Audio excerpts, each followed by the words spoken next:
नमस्कार दोस्तों, आज मैं आपको सावन की चौथ माता की कहानी सुनाने जा रही हूँ। प्रेम से बोलिए चौथ माता की जय हो, गणेश भगवान की जय हो। एक नगर में एक बुढ़िया माई रहती थी। वह अपने बेटे की सलामती के लिए 12 महीनों की चौथ का व्रत करती थी। हर चौथ को पंसारी से थोड़ा सा गुड़ और घी लाकर 4 लड्डू बनाती, एक बेटे को देती, एक से पूजा करती, एक हथकार के लिए निकलती और एक चाँद उगने पर खुद खा लेती थीं। एक बार उनका बेटा ताई से मिलने गया। ताई ने भादुड़ी चौथ का व्रत रखा था। ताई से पूछा, माँ तो 12 चौथ करती है। ताई बोली, तेरी माँ तेरी कमाई से तरमाल खाने के लिए 12 चौथ करती है। तू परदेश जाए तो वह एक भी चौथ न करे। लड़के को लगा ताई सच कर रही हैं। घर आकर माँ से कहा, मैं परदेश जा रहा हूँ, यहाँ तू मेरी कमाई खाने पीने में उड़ा देती है। माँ ने समझाकर रोकना चाहा, पर बेटा नहीं माना। माँ ने उसे साथ ले जाने के लिए चौथ माता की आंखें दिए और कहा, मुसीबत में यह आंखें तेरी मदद करेंगे। वह आंखें लेकर रवाना हो गया। घूमते हुए एक नगर में पहुँचा। उसने देखा एक बूढ़ी माई रो रही हैं और पुआ बना रही हैं। उसने कारण पूछा तो बूढ़ी माई ने कहा, बेटा, इस नगर की पहाड़ी पर एक दैत्य रहता है। पहले वह नगर में आकर कई लोगों को खाने के लिए मार देता था, इसलिए यहाँ का राजा उसे खाने के लिए हर घर का एक आदमी उसके पास भेजता है। और आज मेरे बेटे की बारी है, इसलिए रो रही हूँ और उसी के लिए पुआ बना रही हूँ। वह बोला, तू पुए मुझे खिला दे तो मैं तेरे बेटे की जगह चला जाता हूँ। बुढ़िया माई ने खीर पुए उसे खिला दिए। खा पी कर वह सो गया। रात को राजा के सैनिक आए तो बूढ़ी माई ने उसे भेज दिया। दैत्य के सामने पहुंचने पर उसने चौथ माता की आंखें दैत्य की तरफ फेंक कर कहा, हे चौथ माता, यदि मेरी माँ मेरी सलामती के लिए व्रत करती है तो दैत्य का सिर कटकर गिर जाए। तुरंत दैत्य का सिर कट गया। लड़का वापस आ गया। राजा ने उसे उपहार देकर विदा किया। चलते हुए एक दूसरे राजा के नगर में पहुंचा। इस राज्य में आंवला तभी पकता था जब एक इंसान की बलि दी जाती थी। सिपाहियों ने उसे पकड़कर आंवे में चुन दिया। लड़के ने आंखें आंवे में डाले और कहा, हे चौथ माता, यदि मेरी माँ मेरी सलामती के लिए व्रत करती है तो आंवा मेरी बलि के बिना ही झट से पक जाए। आंवा तुरंत पक गया। आंवे में से मिट्टी की जगह सोने चांदी के बर्तन निकले। अंदर से लड़का बोला, बर्तन धीरे धीरे निकलना, मुझे लग जाएगी। राजा ने उसे निकलवाया और पूछा, इस आंवे से तुम बच कैसे गए? लड़के ने बताया कि उसकी माँ चौथ माता का व्रत करती हैं। व्रत के कारण ही वह बच पाया है। राजा को विश्वास नहीं हुआ। उसने एक चांदी की सुराही मंगवाई और कहा कि सुराही की नली से निकलकर दिखाओ, तभी मुझे विश्वास होगा। लड़के ने चौथ माता को याद करके आंखें सुराही में डाले और कहा, मैं भौरा बनूं, सुराही से निकलूं। लड़का भौरा बनकर सुराही से निकल गया। राजा खुश होकर राजकुमारी की शादी उसके साथ करवा दी और सभी लोगों को चौथ माता का व्रत करने को कहा। उसे माँ की याद आई। उसने राजा के पास जाकर खुद के नगर जाने की इच्छा जाहिर की। राजा ने रथ, घोड़ा, हाथी और खूब सारा दान दहेज देकर उसे विदा किया। चौथ के दिन अपने नगर पहुंचा। वह अकेला पंसारी के यहाँ माँ का इंतजार करने लगा। सोचा, चौथ का दिन है तो माँ यहाँ जरूर आएंगी। थोड़ी देर बाद लकड़ी टेकती हुई माँ आती दिखी। उसकी माँ की आंखों में जाले आने के कारण दिखना कम हो गया था। लड़के ने जानबूझकर अपना पैर लकड़ी में लगा दिया। कहने लगा, बलरे पूत काटी, मेरे पैर में लगा दी। माँ ने उसे नहीं पहचाना। कहने लगी, भैया, मुझे चाहे कितनी भी गाली निकालो, पर मेरे बेटे को कुछ मत कहना। बेटा माँ के चरणों में गिर पड़ा। कहा, माँ, मैं तेरा ही बेटा हूँ, मुझे माफ कर दे। माँ ने उसे गले से लगा लिया। नगर के लोगों ने विश्वास नहीं किया कि वह उसी का बेटा है। बुढ़िया माई ने चौथ माता को याद करके कहा, हे चौथ माता, यदि मैं अपने बेटे के लिए व्रत करती हूँ तो मेरे स्तन में दूध भर जाए और उसकी धार मेरे बेटे के मुंह में गिरे। माँ की स्तन से दूध की धार निकलकर बेटे के मुंह में गिरने लगी। लोग चौथ माता की जयकारा लगाने लगे। उस नगर के सभी लोग चौथ माता का व्रत करने लगे। हे चौथ माता, जैसे आपने बूढ़ी माई पर कृपा करी वैसे ही अपने सभी भक्तों पर अपनी कृपा बनाए रखना। कहानी अधूरी हो तो पूरी करना, पूरी हो तो मान रखना। प्रेम से बोली चौथ माता की जय हो। प्राचीन समय की बात है, एक गांव में सास बहू रहती थीं और उनका बेटा विदेश में नौकरी करने गया था। सास बहू को लाड से रखती थी। एक दिन सास किसी काम से गांव जाने लगी तो बहू से बोली कि बहू, चूल्हे की आंच बुझने मत देना। सास गांव चली गई, चूल्हे की आग बुझ गई। बहू डर के मारे पड़ोस में आंच लेने गई तो पड़ोसन कहानी सुन रही थी। बहू देखकर बोली कि आप क्या कर रही हो? तब औरतें बोली, हम चौथ माता की कहानी सुन रहे हैं। तब बहू बोली, इससे क्या होता है? तब औरतें बोली कि चौथ माता अन्य धन, लक्ष्मी, बेटा, पोता सब देती हैं। पति प्रदेश गया वापस आ जाता है, तू भी किया कर। बहू बोली, मैं कैसे करूं? मेरी सास 3 टाइम रोटी देती हैं। औरतें बोली कि एक टाइम का रोटी गाय के बछड़े को दे दिया कर, दूसरे टाइम की उठानी में गाड़ दिया कर, तीसरे टाइम की अपने लिए रख लिया कर और चूरमा बनाकर चांद देखकर चौथ माता को भोग लगाकर चांद को अर्घ देकर खा लिया कर। बहू बोली, ठीक है। ऐसा कहकर बहू चली गई। अगले माह में चौथ का व्रत आया तो उसने वैसा ही व्रत किया। चौथ माता ने सोचा, अगर सतयुग में परिणाम नहीं देंगे तो कलयुग में मुझे कौन मानेगा।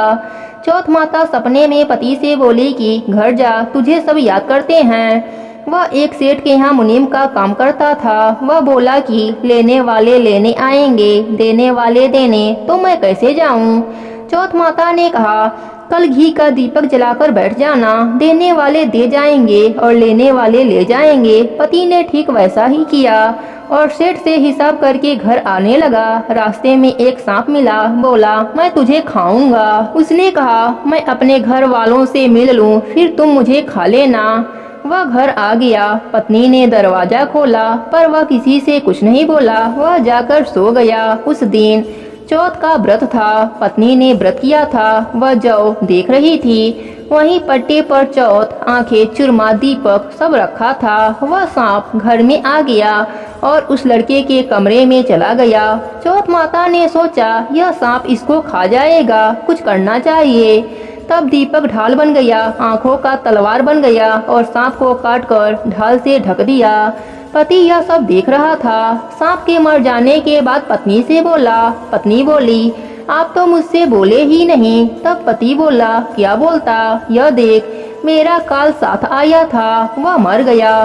फिर दोनों ने आपस में खूब बातें की। सुबह उठा तो माँ से बोला कि माँ, मेरे जाने के बाद कुछ धर्म कर्म करती थी। माँ बोली, नहीं बेटा, तू था तो मंदिर चली जाती थी, पर तेरे जाने के बाद तो कुछ भी नहीं किया।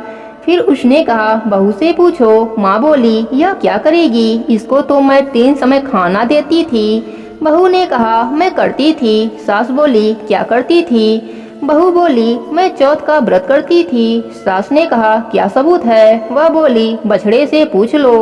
बछड़ा ने मुंह खोला तो मुंह में से हीरे मोती झरने लगे। फिर बहू बोली, उठानी में देख लो। उठानी को खोदकर देखा गया तो रोटी की जगह सोने चांदी का ढेर मिला। तीसरे बनिए से पूछ लो। बनिए की बात भी सही निकली। सास बोली, क्या चौथ माता ऐसी हैं? बहू बोली, हाँ, चौथ माता सबका भला करती हैं, सुख सौभाग्य देती हैं, सबकी रक्षा करती हैं। हे चौथ माता, जिस प्रकार आपने बहू पर अपनी कृपा करी वैसे ही अपने सभी भक्तों पर अपनी कृपा बनाए रखना। प्रेम से बोलिए चौथ माता की जय हो। विनायक जी की जय हो। एक सेठ सेठानी थे। उनका एक बेटा और बहू थे। बहू सबको भोजन करा के फिर स्वयं भोजन करती थी। एक पड़ोसन ऐसी भी थी जो रोज बहू से पूछती कि बहू, आज क्या बनाया खाया। बहू कहती, ठंडो बाजी। एक दिन उसके पति ने ऐसा सुनकर विचार किया कि आज तो पकवान बनाया जाए, फिर देखे कि मेरी पत्नी क्या कहती है। उसने तरह तरह के पकवान बनाए और घर के सभी लोगों ने एक साथ बैठकर भोजन किया। आज भी पड़ोसन ने पूछा तो बहू ने कहा, ठंडो बाजी। सेठ के लड़के ने सोचा, हो ना हो कोई बात अवश्य है जिससे कि मेरी पत्नी ऐसा कहती है। उसने पत्नी से पूछा, तुम रोज ठंडो बासी खाया ऐसा क्यों कहती हो। जबकि हम सब ने एक साथ बैठकर कई तरह के पकवान खाए। उसकी पत्नी बोली, आपने जो खाया वह बाप बूढ़ों की कमाई है। जिस दिन आप कमा कर लाओगे उस दिन मैं समझूंगी कि ताजा भोजन कर रही हूँ। अब एक दिन लड़के ने माँ से कहा, मैं बड़े शहर में कमाने जा रहा हूँ। माँ बोली, बेटा अपने पास इतना धन है कि खाया नहीं खुटेगा। माँ के मना करने पर भी बेटे ने स्वयं कमाने का दृढ़ निश्चय कर लिया और जाते समय पत्नी से कहा, मैं जब तक कमाकर बहुत सा धन लेकर न आ जाऊं तुम चूल्हे की आग बुझने मत देना। एक दिन चूल्हे की आग बुझ गई तो वह मन ही मन घबराने लगी, कहीं मेरे पति पर संकट तो न आन पड़ा। पत्नी जल्दी से पड़ोस में से आंच लाकर चूल्हे में रख दूं, ऐसा विचार करके पड़ोस में गई। वहाँ पड़ोसन ने कहा, थोड़ी देर में आके ले जाना। बहू ने पड़ोसन से पूछा, आप यह व्रत क्यों करती हैं, इससे क्या मिलता है? पड़ोसन ने कहा, चौथ माता के इस व्रत को करने से अन्य लक्ष्मी मिले और सभी मनोकामना पूर्ण हो जाती हैं। अब बहू भी चौथ माता का व्रत करने लगी। दीवार पर चौथ माता बनाई। उस दिन घी गुड़ का चूरमा बनाकर रात्रि को चंद्रमा को अर्घ देकर भोजन करती। ऐसा करते करते बहुत दिन हो गए। चौथ माता ने उस बहू के पति को सपना दिया कि साहूकार का बेटा तू जागे की सोवे, तेरी पत्नी बहुत याद करती है। घर जाकर उसकी चिंता मिटा। तू दुकान खोलकर कप्पू केसर का पलगा बना के बैठ जाना। आज तेरा हिसाब किताब चुकता हो जाएगा। अब तो चौथ माता ने जैसा कहा था वैसा ही हुआ। उसने घर जाने की तैयारी की और गाड़ी भर के धन दौलत लेकर चल दिया। रास्ते में एक बड़ा सा काला नाग फन फैलाए बैठ गया और कहने लगा, आज मैं तुझे डसूंगा, छोड़ूंगा नहीं। आज तेरी आयु पूरी हो गई है। सेठ के लड़के ने कहा, आज चौथ माता ने मुझे सपना दिया तो मैं पत्नी से मिलने घर जा रहा हूँ। वहाँ मेरी पत्नी बहुत चिंता कर रही है, मैं उससे मिलकर जरूर आऊँगा, तब तुम मुझे डस लेना। नाग ने कहा, तुम शपथ पूर्वक कहकर जाओ तो मैं तुम्हें जाने दूंगा, परंतु लौटकर नहीं आए तो तुम्हारे घर आकर मैं तुम्हें डस लूंगा। इस प्रकार सर्प को वचन देकर वह अपने घर पहुंचा। वहां सभी से हंसी खुशी से मिला और भोजन करने उदास होकर बैठ गया। उसकी पत्नी उदास होने का कारण पूछा तो पति ने काले नाग वाली बात बताते हुए कहा, यदि मैं उसके पास नहीं जाऊंगा तो वह घर आकर ही मुझे डस लेगा। पत्नी बहुत ही चतुर थी। उसने कहा कि आप घबराओ मत, सो जाओ, मैं एक उपाय करती हूँ। पत्नी ने कमरे की 7 पीढ़ी धोई। पहली पीढ़ी पर रेत, दूसरी पर इत्र, तीसरी पर गुलाल, चौथी पर कप्पू केसर, 5वीं पर लड्डू पेड़ा, 6वीं पर गादी गलीचा और 7वीं पीढ़ी पर दूध का कटोरा भरकर रख दिया। इस प्रकार वह 7 ही पीढ़ी सजाकर बैठ गई। आधी रात होते ही नाग आकर पीढ़ी चढ़ने लगा।